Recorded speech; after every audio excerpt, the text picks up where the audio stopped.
తలలు వంచి ప్రార్థన చేసుకుందాం.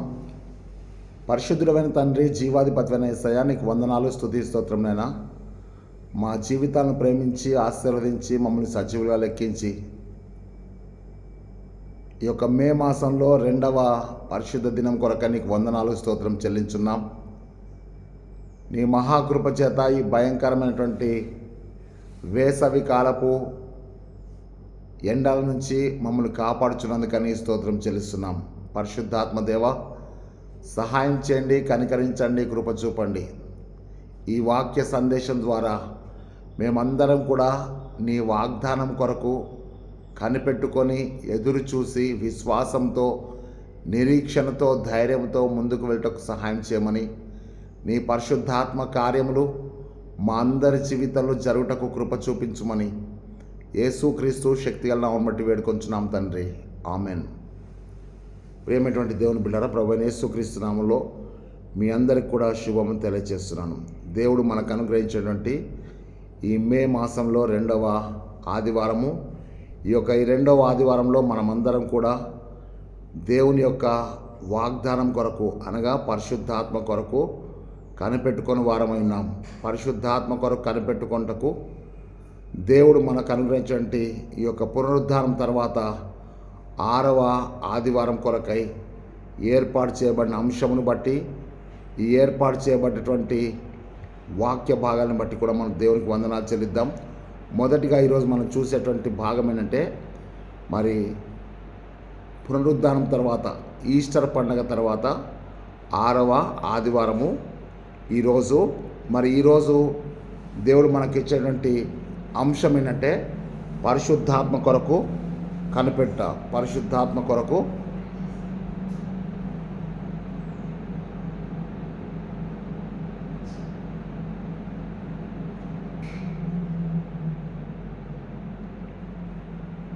కనిపెట్ట. పరిశుద్ధాత్మ కొరకు కనిపెట్ట అనే అంశం కొరకు మనకి ఇవ్వబడ్డ వాక్య భాగాలు యెషయా గ్రంథము 40వ అధ్యాయము 25వ వచనం నుంచి 25వ వచనం నుంచి మనం ఒక్కసారి చూద్దాం. 25వ వచనం నుంచి 31వ వచనం వరకు. యెషయా గ్రంథము 40వ అధ్యాయము 25 నుంచి 31వ వచనం వరకు. కీర్తన గ్రంథం నుండి 51వ కీర్తన, 51వ కీర్తన మొత్తం కూడా. పత్రిక పాఠం వచ్చేసి అపోస్తల కార్యములు 1వ అధ్యాయము 1వ వచనం నుంచి 11వ వచనం వరకు. లూకాసు వార్త 24వ అధ్యాయము 44 నుంచి 49వ వచనం వరకు. లూకాసు వార్త 24వ అధ్యాయము 44 నుంచి 49వ వచనం వరకు. ఈ దేవుని వాక్యాలని, బైబుల్ పాటలను అనుసరించి మనమందరం కూడా అంశం ఏంటంటే పరిశుద్ధాత్మ కొరకు కనిపెట్టుట అనేటువంటి అంశాన్ని మనం జ్ఞాపకం చేసుకుంటున్నాం. మనం దయచేసి గమనించండి. మరి కనిపెట్టుట అనేటువంటి అంశం మనం చూడగానే మనకేం మాటలు గుర్తొస్తాయంటే, నిరీక్షించుట. కనిపెట్టుట అంటే అర్థం ఏంటంటే నిరీక్షించుట, లేకపోతే ఎదురు చూచుట, ఒక స్థలంలో నిలిచి ఉంట అంటే వెయిటింగ్ ఫర్ సంథింగ్. అక్కడ నిలిచి ఉండి, ఇప్పుడు బస్ స్టాప్లో మనము బస్ కొరకు అక్కడ నిలబడి ఉంటాం. నిలబడి ఉండి బస్సు ఏ పక్క నుంచి వస్తుందా అని చెప్పి ఊరికి అట్లా ఎదురు చూస్తుంటాం కదా. మనకు ప్రతి ఒక్కళ్ళు కూడా ఈ అనుభవం ఉంది కదా. కాబట్టి నిలిచి ఉంటా. ఆ తర్వాత మనం కనిపెట్టనగానే అర్థం ఏంటంటే విశ్వాసంతో, ఓపికతో కనిపెట్టాలని చెప్పి కూడా మనం జ్ఞాపకం చేసుకుందాం. వాక్యంలో ఏం చెప్తుందంటే, ఈ నిలిచి ఉంటా, లేకపోతే కనిపెట్ట, ఎదురు చూచుట అనేటువంటి వాక్యం గురించి బైబిల్ గ్రంథంలో 2 విషయాలు మనం చూద్దాం. అది మొదటిది ఏంటంటే, మరి కీర్తన గ్రంథము 130వ కీర్తన 6వ వచనంలో మనం చూస్తే, కీర్తన గ్రంథము 130వ కీర్తన 6వ వచనంలో మనం చూస్తే, కావలివారు ఉదయం కొరకు కనిపెట్టకంటే ఎక్కువగా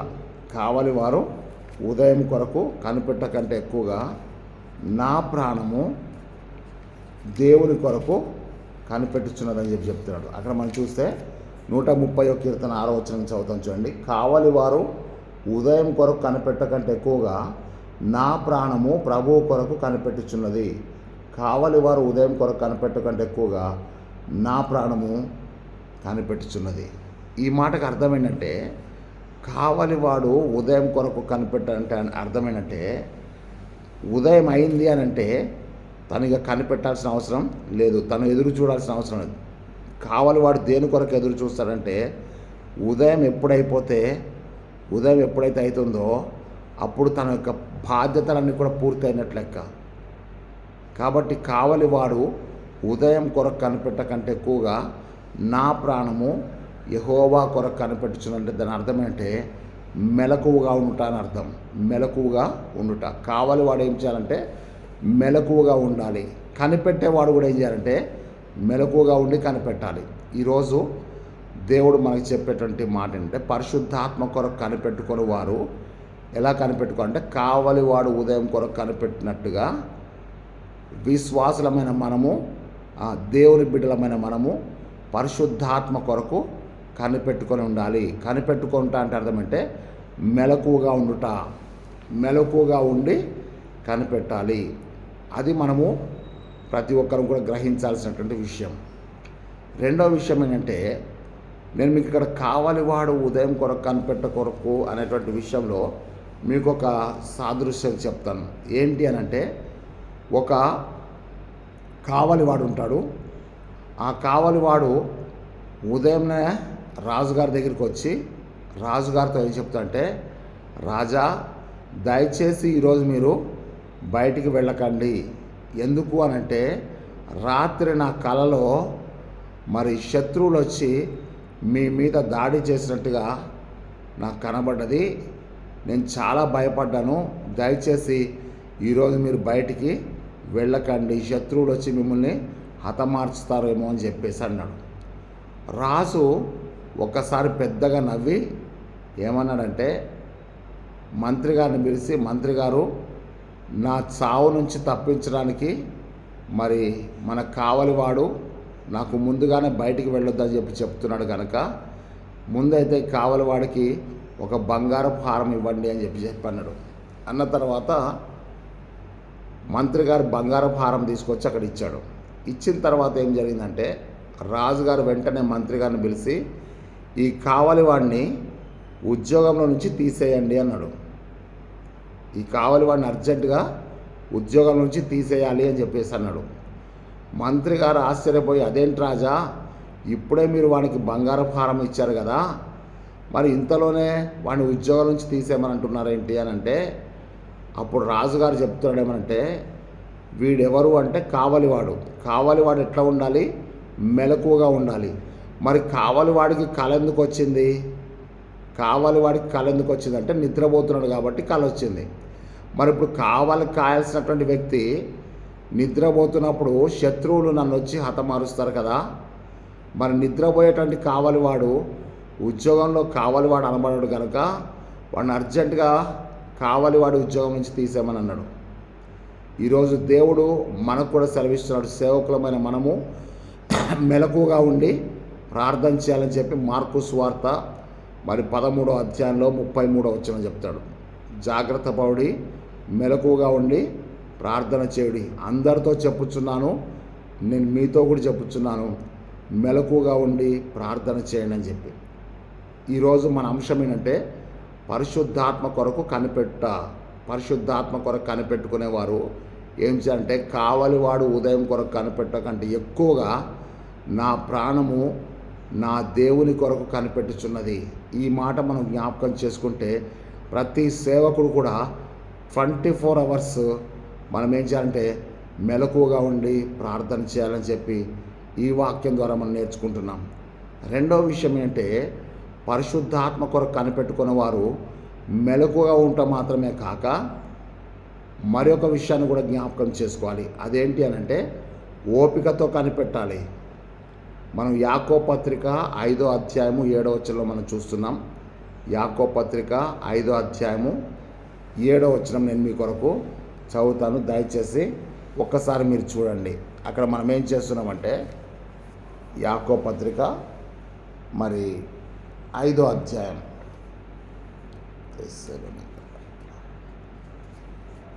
యాకోబు పత్రిక 5వ అధ్యాయము మరి 7వ వచనం దయచేసి చూడండి, నేను చదువుతాను. సహోదరులారా, ప్రభు రాకడ కొరకు ఓపిక కలిగి ఉండుడి. ప్రభు రాకడ కొరకు ఓపిక కలిగి ఉండుడి. వ్యవసాయకుడు తొలకరి వర్షము కడవరి వర్షము పడు వరకు నిలువైనటువంటి భూఫలము నిమిత్తము ఓపికతో కాచుకొనుచు దాని కొరకు కనిపెట్టును కదా. కావలివాడు ఉదయం కొరకు కనిపెడితే ఒక రైతు మరి వ్యవసాయకుడు ఒక రైతు ఏం చేస్తాడంటే తొలకరి వాన కొరకు మరి కడవరి వర్షం కొరకు కనిపెడతాడు. ఎందుకంటే భూఫలము కొరకు అతడు కనిపెట్టుచున్నాడు కదా. ఈరోజు కనిపెట్టుకునేవారు ఏం చేయాలంటే ఓపికతో ఒక వ్యవసాయకుడు ఎంత ఓపిక కలిగి ఉన్నాడో మరి విశ్వాసి కూడా ప్రభు రాకడ కొరకు ఎట్లయితే ఓపిక ఉన్నదో పరిశుద్ధాత్మను కనిపెట్ట కొరకు కూడా మనం ఏం చేయాలంటే ఓపికతో కనిపెట్టాలని చెప్పి రెండో విషయాన్ని మనం జ్ఞాపకం చేసుకుందాం. ఇక్కడ మనం చూసినట్టయితే స్టెప్ బై స్టెప్ మనం చూస్తున్నట్టయితే ఓపికతో కనిపెట్టుకోవడం, మెలకువతో కనిపెట్టుకోవడం.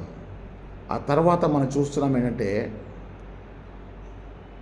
యెషయా గ్రంథం. ఈరోజు మనం చదువుకున్న మొదటి పాఠంలో యెషయా గ్రంథము 40వ అధ్యాయము 31వ వచనం మనం చూస్తే యెషయా గ్రంథము 40వ అధ్యాయము 31వ వచనం మనం చూస్తే యెహోవా కొరకు ఎదురు చూచువారు నూతన బలం పొందుతారు. యెహోవా కొరకు ఎదురు చూసేవారు నూతన బలంను పొందుదురు. అక్కడ మనం చూసినట్టయితే చూడండి, యెహోవా కొరకు ఎదురు చూచువారు నూతన బలం పొందుదురు. వారు పక్షిరాజు వలె రెక్కలు చాపి పైకి ఎగురుదురు. అలయక పరిగెత్తుదురు, సొమ్మసిల్లక నడిచిపోదురు. ఇక్కడ మనం చూసినట్టయితే ఈ వాక్య భాగంలో పరిశుద్ధాత్మ కొరకు కనిపెట్టుకునే వారు మనం ఏం చేయాలంటే నూతన బలాన్ని పొందుతామన్న సంగతి మర్చిపోవద్దు. ఎదురు చూచువారు, యెహోవా కొరకు ఎదురు చూచువారు నూతన బలం పొందుదురు. వారు పక్షిరాజు వలె రెక్కలు చాపి ఎగురుదురు. తర్వాత ఏం చెప్తుంటే అలయక పరిగెత్తుదురు, సొమ్మసిల్లక నడిచిపోదురు. వారి జీవితంలో బ్రేకప్స్ అంటూ ఉండవు. ఇక్కడ మనం చూసినటువంటి విషయం, నేర్చుకోవాల్సిన విషయం అంటే పరిశుద్ధాత్మ కొరకు కనిపెట్టుకునేవారు ఎదురు చూడాలి. ఎదురు చూస్తూ ఆగిపోకూడదు, కానీ సాగిపోవాలి కదా. రెక్కలు చాపి ఎగిరేటువంటి పక్షిరాజు ముందుకు వెళ్తుంది తప్ప వెనకకు వెళ్ళదు అని చెప్పి జ్ఞాపకం చేసుకుందాం. ఆ తర్వాత అక్కడ మనం చూస్తున్నాం అలయక పరిగెత్తుదురు. పరిగెత్తేవాడు అలసిపోతే గమ్యానికి చేరుకోలేడు. అలయక పరిగెత్తుదురు అంటే అర్థమంటే వారి బలము, వారి శక్తి పరిశుద్ధాత్మ దేవుడు అని చెప్పి జ్ఞాపకం చేస్తున్నాను. ఇక్కడ మనం జాగ్రత్తగా చూడాల్సిన విషయం అంటే అలయక పరిగెత్తునంటే ఎగిరే పక్షి ముందుకే వెళ్తుంది, పరిగెత్తేటువంటి వీరుడు ముందుకే పరిగెత్తాడు. తర్వాత అక్కడ మనం చూస్తే సొమ్మసిల్లక నడిచిపోతారు. నడిచేవాడు కూడా ముందుకు వెళ్తాడు. అంటే అర్థమంటే పరిశుద్ధాత్మ కొరకు కనిపెట్టుకుని వారు ఎదురు చూసేవారు. అవునా, వెనక్కి చూసేవారు కాదు. ఎదురు చూడడం అంటే ముందుకు చూడడం. అవునా, కరెక్ట్ కదా. వెనక్కి చూసేవారు కాదు. విశ్వాసి వెనక్కి చూస్తే కదా, నాగటి మీద చేయి వేసిన వాడు వెనక తట్టు తిరిగితే దేవుని రాజ్యంలో ప్రవేశించాలని చెప్పాడు కదా యేసయ్య. ఈరోజు మనం ఈ విషయాన్ని జ్ఞాపకం చేసుకుందాం. మనం నేర్చుకోవాల్సిన విషయం అంటే మరి పక్షిరాజు వలె రెక్కలు చాపి ఎగిరేటువంటి పక్షి ముందుకే వెళ్తుంది, ముందుకు చూస్తుంది. అలయక పరిగెత్తే వీరుడు ముందుకు చూస్తూ పరిగెత్తాడు. అందుకే పౌలు చెప్తుంటే నేను వెనక ఉన్న వాటిని మరిచి ముందున్న వాటి కొరకు వేగిరపడుచు నా పిలుపుకు తగిన బహుమానం పొందాలని చెప్పి నేను ఆశపడతానని ఫిలిప్పీ పత్రికలో రాస్తున్నాడు. ఈరోజు పరిశుద్ధాత్మ దేవుని కొరకు మనం కనిపెడుతున్నాం.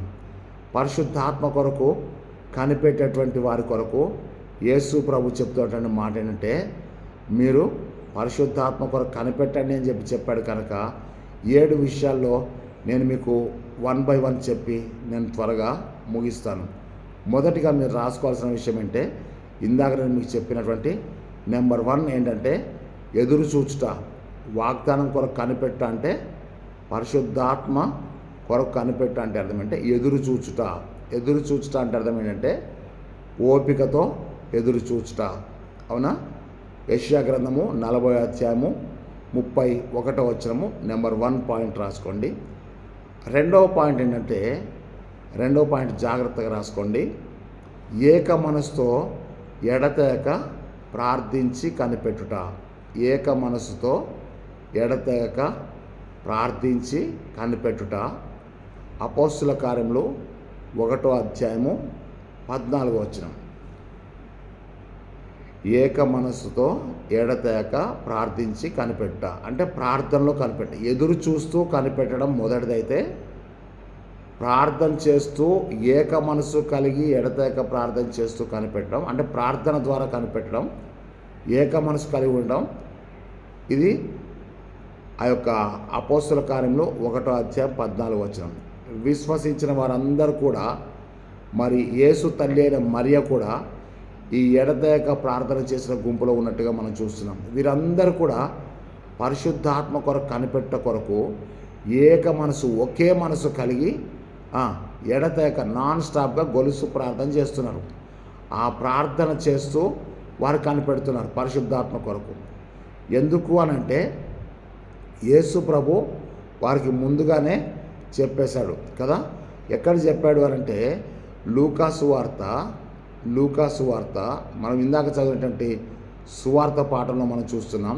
లూకాసు వార్త 24వ అధ్యాయము 49వ వచనం. అక్కడ మనం చూస్తే మనము తండ్రి యొక్క వాగ్దానం కొరకు కనిపెట్టుడి అని చెప్పేసి అని ఉంటుంది. ఒకసారి మీ కొరకు నేను చదువుతాను చూడండి. లూకాసు వార్త 24వ అధ్యాయము, లూకాసు వార్త 24వ అధ్యాయము 49వ వచనం నేను చదువుతాను చూడండి. ఈ సంగతులకు మీరే సాక్షులు. ఇదిగో నా తండ్రి వాగ్దానం చేసినది మీ మీదికి పంపుచున్నాను.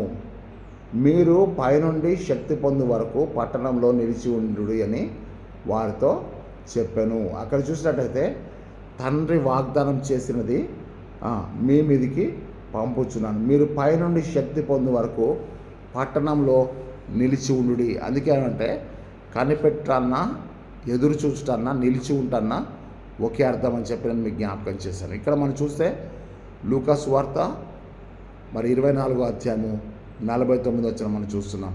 నెంబర్ 2 పాయింట్ ఏంటంటే ఏక మనసుతో ఎడతెగక ప్రార్థన చేసి కనిపెట్ట. ఎదురు చూస్తూ కనిపెట్ట 1, ఏక మనసుతో ఎడతెగక ప్రార్థించి కనిపెట్ట 2, విధేయతతో కనిపెట్ట అనేది 3. నెంబర్ 3 ఏంటంటే ఒబీడియన్స్, విధేయతతో కనిపెట్టుట. విధేయతతో కనిపెట్ట అనేది అపోస్తుల కార్యములు 5వ అధ్యాయము 32వ వచనం. 5వ అధ్యాయము 32వ వచనంలో మనం చూసినట్టయితే వాగ్దానం కొరకు కనిపెట్టుకుని వారిలో ఏముండాలి అని అంటే విధేయత అనేది ఉండాలి, ఒబీడియన్స్ ఉండాలి. విధేయత లేకపోతే దేవుని ఆశీర్వాదాలు మనము పొందుకోలేము అని చెప్పి జ్ఞాపకం చేస్తున్నాను. ఇక్కడ మనం చూసినట్టయితే అపోస్తుల కార్యములు 5వ అధ్యాయము 32వ వచనం మనం చూసినట్టయితే మేమును దేవుడు తనకు విధేయులైన వారికి అనుగ్రహించిన పరిశుద్ధాత్మయు ఈ సంగతులకు సాక్షులమైనమని చెప్పిరి. అక్కడ మనం స్పష్టంగా చూస్తుంటే మేమును దేవుడు తనకు విధేయులైన వారికి అనుగ్రహించిన పరిశుద్ధాత్మ. ఎవరికి పరిశుద్ధాత్మ అనుగ్రహించబడ్డాడంటే తనకు విధేయులైన వారికి. దేవుడు తనకు విధేయులైన వారికి. మనం చాలాసార్లు మనుషులకు విధేయులైతాం కానీ ఇక్కడ వాక్యం ఏంటంటే మేమును దేవుడు తనకు విధేయులైన వారికి అనుగ్రహించిన పరిశుద్ధాత్మయు ఈ సంగతులకు సాక్షులమైనామని చెప్తున్నాడు. అంటే అర్థం ఏంటంటే ఎవరైతే విధేయులై ఉంటారో వారికి దేవుడు అనుగ్రహిస్తాడు. ఏమనుగ్రహిస్తాడంటే పరిశుద్ధాత్మను అనుగ్రహిస్తాడు.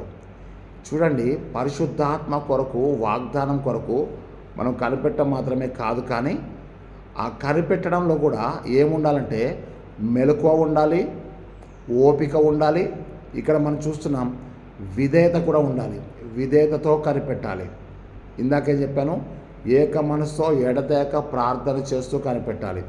మొదటిది ఏం చెప్పంటే ఎదురు చూస్తూ కనిపెట్టాలి. ఎదురు చూసేవాడు మెలకుగా ఉంటాడు, అవునా? ఎదురు చూస్తూ ఏక మనసుతో ప్రార్థన చేసేవాడు ఓపిక కలిగి ఉంటాడు. తర్వాత ఓపికతో ఉన్నటువంటి వాడు విధేయుడై ఉంటాడు. అక్కడ మనం చూస్తే విధేయతతో కనిపెట్టాలి. తర్వాత ఏంటని చెప్తాంటే విశ్వాసముతో కనిపెట్టాలి. విశ్వాసముతో అంటే మనం ఏదైనా అడిగినామనుకోండి, అడిగినప్పుడు ఏం చేయాలంటే విశ్వసించాలి. మీరు అడిగినవన్నీ కూడా పొంది ఉన్నామని విశ్వసించండి. మీరు అడిగినవన్నీ కూడా పొంది ఉన్నామని విశ్వసించండి అని చెప్తాడు. ఇక్కడ మనం చూసినట్టయితే లూకాసు వార్త 11వ అధ్యాయము 13వ వచనం మనం చూస్తే, ఒకసారి మీరు దయచేసి చూడండి. లూకాసు వార్త 11:13లో మనం ఏం చెప్తున్నామంటే చూడండి, తనను అడుగు వారికి మరి ఎంతో నిశ్చయంగా పరిశుద్ధాత్మను అనుగ్రహిస్తాడని చెప్పుకుంటారు. చూడండి ఒకసారి మీరు లూకా 11:13 నేను చదువుతాను చూడండి. మీలో తండ్రి అయిన వాడు తన కుమారుడు చేపను అడిగితే చేపకు ప్రతిగా గుడ్డునిచ్చిన. ఇదంతా చెప్పినాక 13వ వచనం చూస్తే, పరలోకమందున్న మీ తండ్రి తన్ను అడుగు వారికి పరిశుద్ధాత్మను ఎంతో నిశ్చయంగా అనుగ్రహించును. పరలోకమందున్న మీ తండ్రి తనను అడుగు వారికి ఎంతో నిశ్చయంగా పరిశుద్ధాత్మను పొందాలంటే కనిపెట్టే ఎంత అవసరమో విశ్వాసంతో అడుగుట కూడా అంతే అవసరం. పరలోకమందున మీ తండ్రి తను అడుగు వారికి పరిశుద్ధాత్మను ఎంతో నిశ్చయంగా అనుగ్రహిస్తుంది. ఇందాకేం చెప్పంటే విధేయులైన వారికి అనుగ్రహించేటట్టు పరిశుద్ధాత్మ గురించి చెప్పాను. ఏక మనసుతో ఎదురు చూస్తూ ప్రార్థన చేస్తూ కనిపెట్టే వారి గురించి చెప్పాను. ఇక్కడే చెప్తాంటే విశ్వాసముతో అడుగు వారికి దేవుడు పరిశుద్ధాత్మను అనుగ్రహిస్తాడు.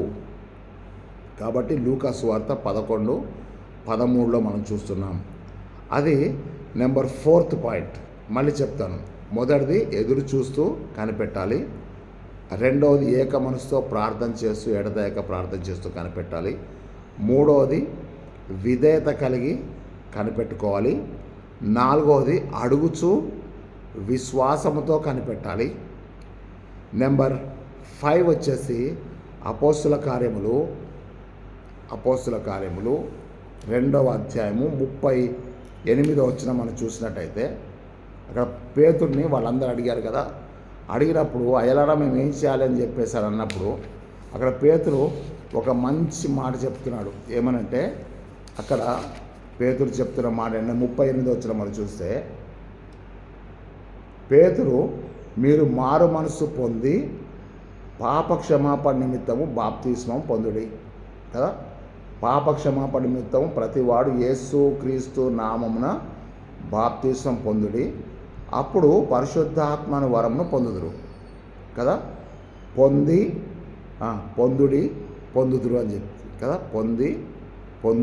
పొందుదురు అంటే అర్థమంటే స్టెప్ బై స్టెప్ నువ్వేం చేయాలంటే పరిశుద్ధాత్మను పొందాలి అని అనుకున్నప్పుడు నువ్వేం చేయాలి? పాప క్షమాపణ నిమిత్తము మారు మనసు పొంది నీ మనసు మార్చుకొని లోకానుసారమైన మనసులోంచి దేవుని వైపుకు నీ మనసును మలుచుకొని నువ్వేం చేయాలి?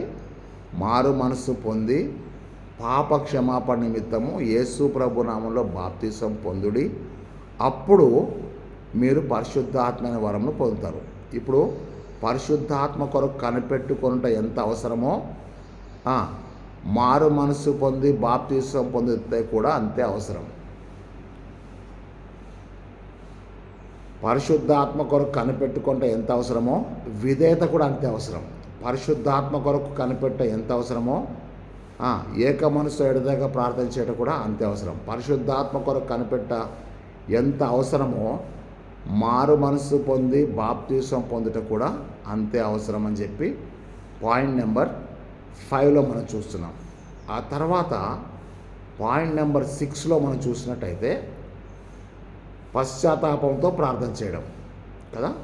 పశ్చాత్తాపంతో కనిపెట్ట. ఇక్కడ మనం చూసినట్టయితే కీర్తనలు 51వ కీర్తన 11వ వచనం మనం చూసినట్టయితే అక్కడ స్పష్టంగా రాస్తున్నాడు ఏమంటే, నీ సన్నిధిలో నుండి నన్ను త్రోసివేయొద్దు, నీ పరిశుద్ధాత్మను నా ఇద్దరు నుండి తీసివేయొద్దు అంటున్నాడు. అక్కడ మనం చూస్తే ఎంత పశ్చాత్తాపడుతుందంటే 11వ వచనంలో, 51వ కీర్తన 11వ వచనం, నీ సన్నిధిలోని నన్ను త్రోసివేయకము, నీ పరిశుద్ధాత్మను నా ఇద్దరు నుండి తీసివేయొద్దు.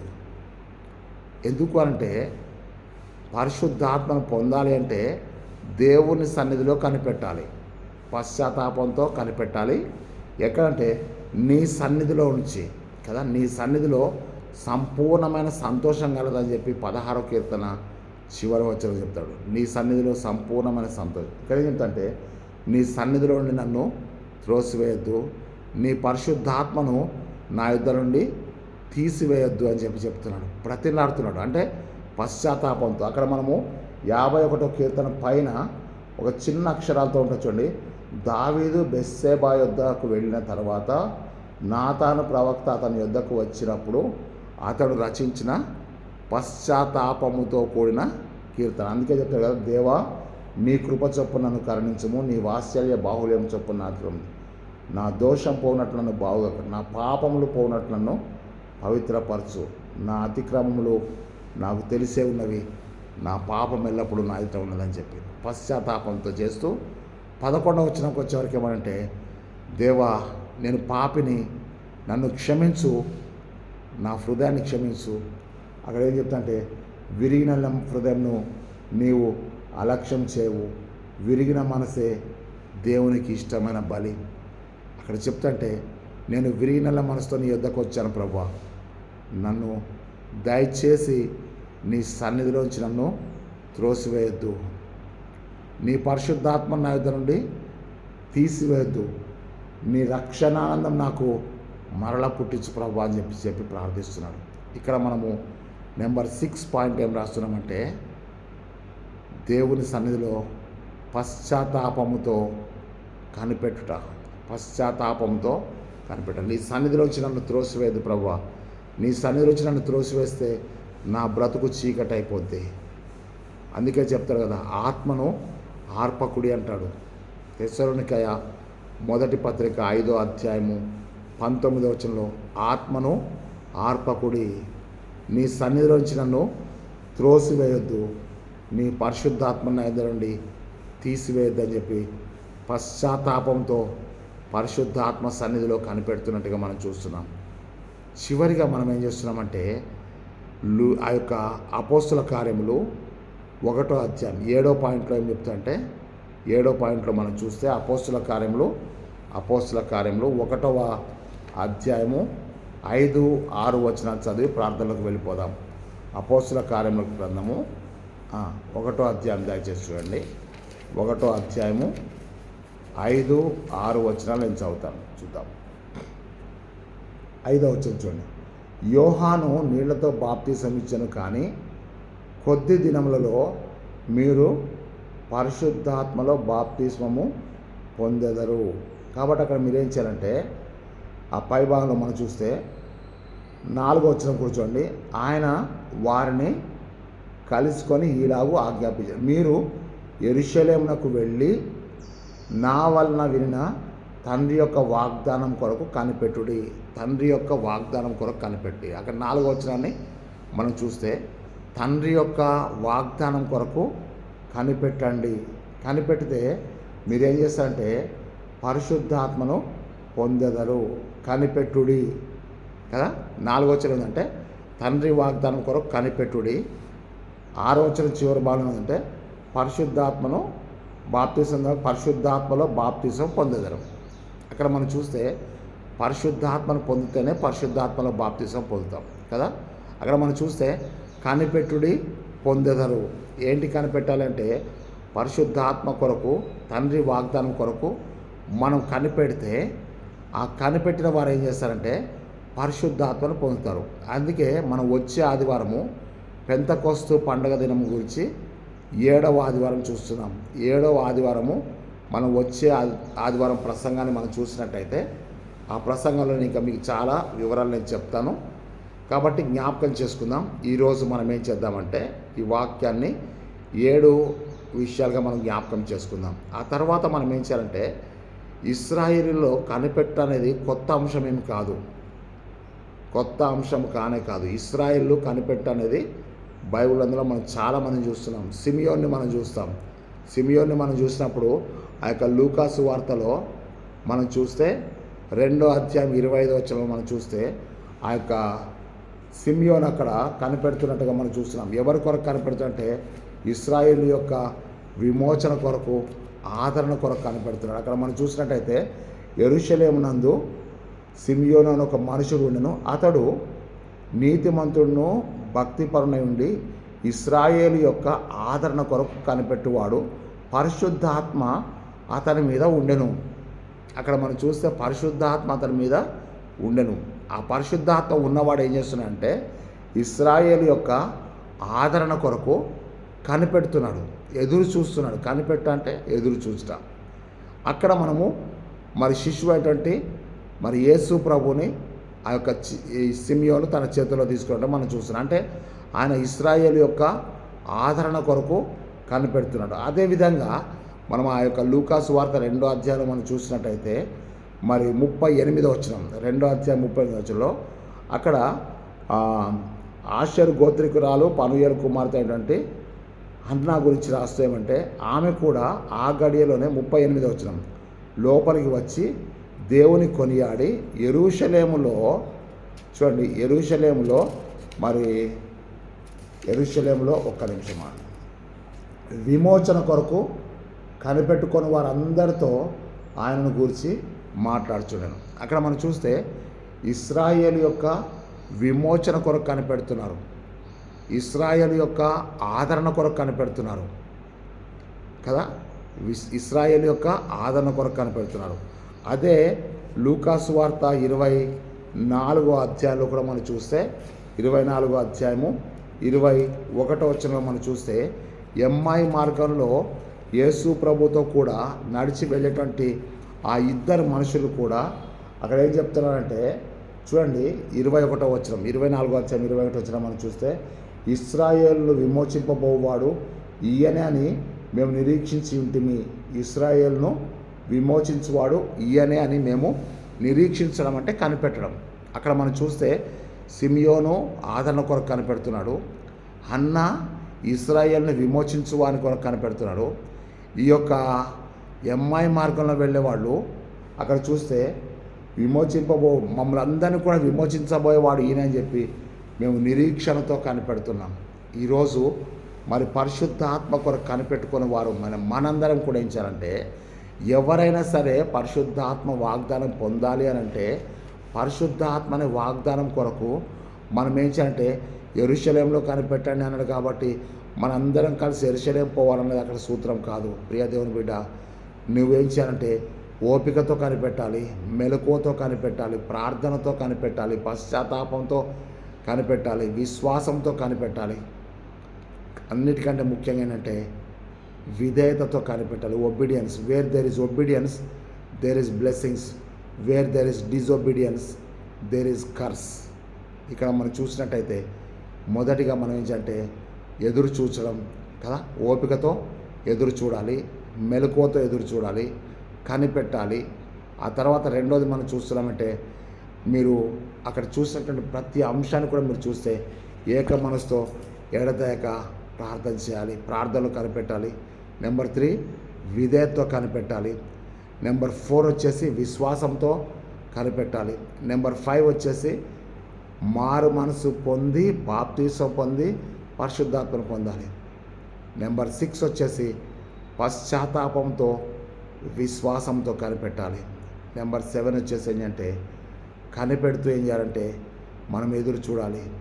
ఈ 7 పాయింట్లు మనం రాసుకొని ఒక మంచి దైవ సందేశాన్ని సిద్ధపడవలసిందిగా ప్రభువైన యేసుక్రీస్తు నామములో మీ అందరికీ కూడా సేవకునిగా మిమ్మల్ని బ్రతిమలాడుతున్నాను. పరిశుద్ధాత్మ కొరకు కనిపెట్టాలంటే మొట్టమొదటి ఉండాలంటే మారు మనసు ఉండాలి. మారు మనసు ఎప్పుడైతే వస్తుందో ప్రార్థన వస్తుంది, మరి విధేయత వస్తుంది, విశ్వాసం వస్తుంది, అన్నీ వస్తాయి. ఎప్పుడంటే when you turn to Jesus, యేసు వైపు నువ్వు చూసినప్పుడు తప్పకుండా దేవుడు తన కార్యాన్ని మన జీవితంలో జరిగిస్తాడు. అట్టి కృప దేవుడు మనందరికీ దయచేయునుగాక. తలలు వంచి ప్రార్థన చేసుకుందాం. మహాగణుడవును మహోన్నతుడవును పరిశుద్ధుడవును నిత్య నివాసమైన యేసయ్యా, నీకు వందనాలు స్తుతి స్తోత్రం చెల్లిస్తున్నాం. ఎవడు దీనుడై నలిగిన మనసు కలవాడై నలిగిన హృదయం గలవాడై నా మాట విని వణుకుచుండో వాన్నే నేను దృష్టిస్తానని చెప్పి సెలవిచ్చావు కనుక, నీ వాక్యములో విధేయులైన వారికి నువ్వు పరిశుద్ధాత్మను అనుగ్రహించావు కనుక నీ స్తోత్రం చెల్లిస్తున్నాం. కనిపెట్టుకొని వారు, ప్రార్థించువారు, విశ్వసించువారు, విధేయత కలిగిన వారు, ఓపిక కలిగిన వారు, మెలకువ కలిగిన వారిని మా ఎదుట పెట్టినందుకని నీ స్తోత్రం చెల్లిస్తున్నాం. నీ పరిశుద్ధాత్మ కొరకు కనిపెట్టుకొని నాయన నీ పరిశుద్ధాత్మను వాగ్దానమును పొంది భూలోకమును తలక్రిందులుగా చేసి ప్రాణాలు సైతము నీ మహిమ కొరకు అర్పించి అనేక బూది గంతముల వరకు నాయన మరి సువార్తను ప్రకటించువారిగా ఉంచినందుకని స్తోత్రం చెల్లిస్తున్నాం. యెరూషలేములోను, యూదయ, సమరయలోను బూది గంతముల వరకు మీరు నాకు సాక్షులైందని చెప్పి సెలవిచ్చావు కనుక, ఈ వాగ్దానం పొందిన వారమై యెరూషలేములో మా సొంత ఇంట్లో మేము సాక్షులుగా ఉంటకు, ఆయన యూదయలో మా బంధువుల దగ్గర సాక్షులుగా ఉంటకు, సమరయలో అన్యజనుల దగ్గర సాక్షులుగా ఉంటకు, బూదిగంతముల వరకు సాక్షులుగా బ్రతుటకు మా అందరికీ నీ పరిశుద్ధాత్మను అనుగ్రహించమని, నీ పరిశుద్ధాత్మను పొందిన వారమై నీ సన్నిధిలో నిలిచి ఉండే భాగ్యం మాకు దయచేయమని యేసుక్రీస్తు శక్తిగల నామం బట్టి వేడుకొంచున్నాం తండ్రి. ఆమెన్. తండ్రి, కుమారుడు, పరిశుద్ధాత్మని సర్వశక్తి గల త్రియేక దేవుని దీవెన ఇప్పుడు సదాకాలం మనందరికీ తోడే నడిపించునుగాక. Amen, amen, amen. దేవుని నామమునకు మహిమ కలుగునుగాక. ప్రియులారా, మరి 955538313116 అనే నెంబర్కి మీరు ఫోన్ చేయండి, నా కొరకు ప్రార్థన చేయండి. ఈ యొక్క అంశాన్ని, ఈ సందేశాన్ని మరి సబ్స్క్రైబ్ చేయండి. సబ్స్క్రైబ్ చేస్తూ మరి ఆ యొక్క బెల్ బటన్ నొక్కండి, నోటిఫికేషన్ వస్తుంది. ఇంకా మీరు ఎవ్వరి మీద ఆధారపడాల్సిన అవసరం లేదు. మీరు ఈ 7 అంశాలు దగ్గర పెట్టుకొని మోకాళ్ళు వేసి ప్రార్థన చేసుకొని మీరు ఒక పెన్ను, డైరీ పెట్టుకొని ఒక మంచి రోజుకి మంచి అంశాలని మీరు తీసుకొని ప్రార్థనలో ఉండి సంఘానికి జీవాహారాన్ని పంచిపెట్టే ఒక గొప్ప దైవజనుడిగా, ప్రార్థనాపరుడైన దైవజనుడిగా, నువ్వు కనిపెట్టే దైవజనుడిగా, అనేకులను విశ్వాసంలో బలపరిచే దైవజనుడిగా ఉండాలని దేవుడు మనందరినీ దీవించుటకు తన కృపను గ్రహించునుగాక. దేవుడు మనందరినీ దీవించునుగాక. దేవుని నామమునకు మహిమ కలుగునుగాక. Amen, amen, amen.